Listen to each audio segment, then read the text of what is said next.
Day 104. Still no water supply. Having to go in pairs now to the local spring because of the surge in violence for water containers. And yeah, only joking. So I hear we got another 3 weeks holiday here in the UK. It's just been awarded last night. And yeah, I think it's a brilliant thing. And I think what I want to do today is share some ways that you can transcend trauma, and any trauma you may feel. I mean, the likes of yourselves will probably be quite clued up on, thinking what to do, how to process this stuff in your mind so you don't get brought into emotional fear, or just brought into it emotionally. You can. It's the 17th of April now, and it's probably around 8:15 a.m. somewhere around that, and that's a Friday. Yeah, so transcending the trauma can be quite easy to do once you sort of learn a few, when you go within and you learn a few things about yourself and about what's going on. And the only way you transcend trauma is not to look at what's in front of you and what's happening next.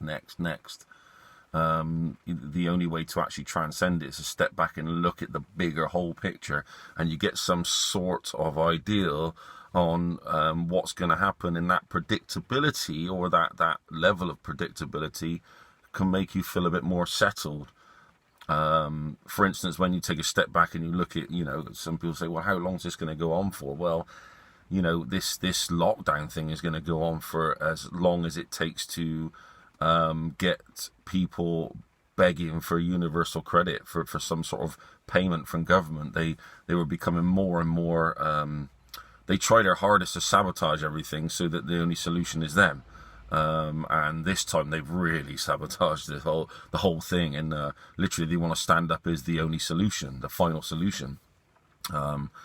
You either accept this universal credit off us, which basically is slavery, or you starve to death. And with it, by the way, you have to sign this form, or by accepting the email or having the payment in your bank, along comes this set of rules and regulations and things that, perhaps the people who don't get work when they go back will be appointed jobs. I mean, we're going to go back to sort of communism just like that, and people will go, this seems like a really good idea. It's like a big circle. It's a big revolution. It just goes round in a circle. Capitalism, communism. I mean, there's lots of things in between. But when they drag it all up to the top, they got to share it all out again, and it gives them power. And then that collapses because it just does in on itself with the corruption, like it is pretty much now. And they try and keep everybody controlled by, maybe, so many people unemployed. Oh, we need to find these people some work. And then suddenly you're into this new era where you're appointed jobs. Maybe you're not even skilled at, but you've just been appointed them by the government because of your location, where you live, and everything else. And for that, you get this universal credit payment, which you literally can't refuse because there's no other cash or any other way out of everything. Gold's been demonized right from the start, even though if you followed any of my work when I was on social media, I mean, I was sharing just, I think, 2 years ago, maybe a year and a half ago actually, I shared and said, buy it now, gold and silver. And at that time, gold was £911 an ounce. That's UK pounds. And now it's, what's it today? I mean, yesterday it went up to 1,384. So imagine the gains that you made if you bought into it at that point. But you're not in it for the gains, you're in it for the security, the independence, the sovereign. So yeah, that pushed aside, going back to the transcending trauma sort of thing, this is the best thing that has ever happened. And I'll explain why. Because the trouble is, you can say big statements like this, and people sort of go, how can you say that? So many people are in trauma because of. No, I'm not talking about obviously the virus itself, COVID-19. That's obviously a terrible thing. We get these come along every year, and they kill so many people. And there's ones in the recent past that have killed more. And but what you've got to look at is what's actually happening. I'm talking about the new rules, laws, the restriction of travel, everything, the house sort of lockdown. And the best thing about this is, and why I say it's the best thing that's ever happened, as far as I'm concerned. I've always said this. If you look back on, I will be at some point. I'll probably come back onto social media. It depends really, but. Yeah, if you look back through the history, you'll see that the best thing that could happen is for you can't sort of wake people up. You're not going to do it. It's just impossible. They have their gods, which is their government, and any sort of death toll and things like that. That's all their gods, and you won't break that. You won't break that mindset in them.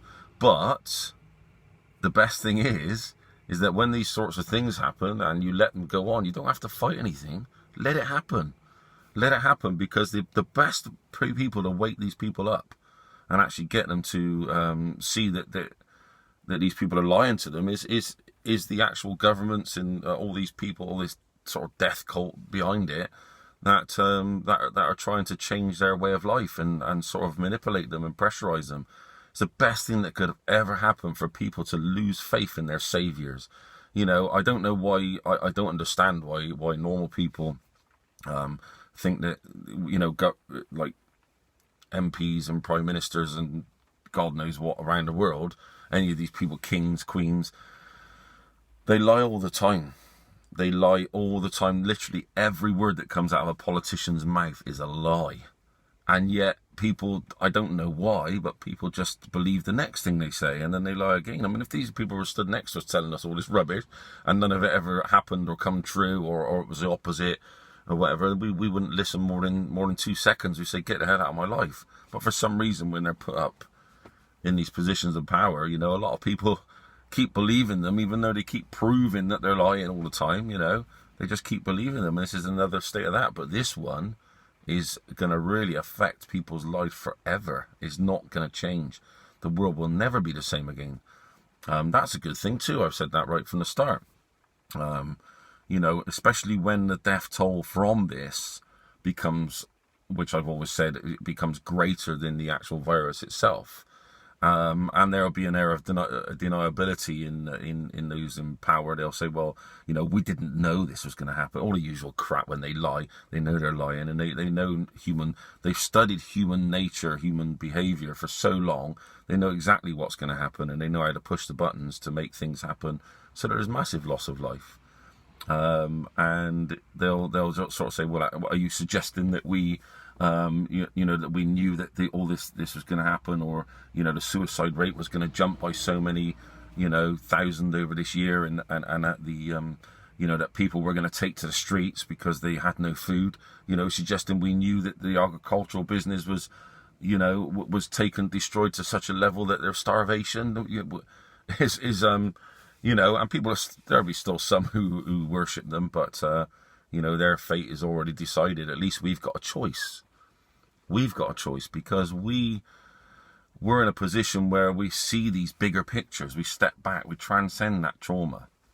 I was having a joke this morning, by the way, because I did think about making it. I thought in advance about making this one, and I thought about calling it Transcending Trauma.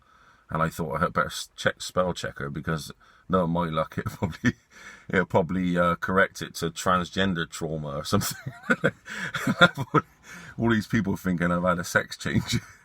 But yeah, so when you look at these bigger pictures, that when you step back, you could never do, with all your videos you do, all you guys and all of us, and all the trying we've done to sort of reach out to people, maybe not pushing anything on them, but certainly doing things like this, just making videos, see who watches it. Who cares? People who are meant to watch will watch it, and that's it. And by making these videos and doing these things, you could never step those people out of that comfort zone of these political gods that they have, and this European Union and everything else. I mean, they'll see now just how much they're there to help them, and how much they actually destroy their lives. They're going to see that now firsthand. But you know, and as traumatic as it is and as terrible as it is, it's a positive thing in the long run. And that's why I feel really positive about all this. You've seen, I sort of laugh and joke when I can all the way through it, and to family and friends, they don't understand. They don't understand me, you know. It's great because you know, I heard somebody say that there might be, I think there's another 3-week lockdown. So my wife looked it up on the phone, and she said, yeah. She said it's you know, the UK's extended the lockdown for another 3 weeks, and she looked all worried, and I went, yes. I get another 3 weeks holiday. Not that it's been given to me or anything. I can do what I want, but what I'm saying is, while somebody else makes a decision, they're also deciding whether or not you can pay bills, technically. So, you know, you've got excuses out. You know, let's say if somebody wanted some, you know, some big corporation wants some money out of you, they can't really do it, can they, if you're not earning? So, yeah, but I think, you know, I was speaking to somebody who I barely know yesterday on the phone, and she's only young, only about, must be about 26, 28, which is young to me.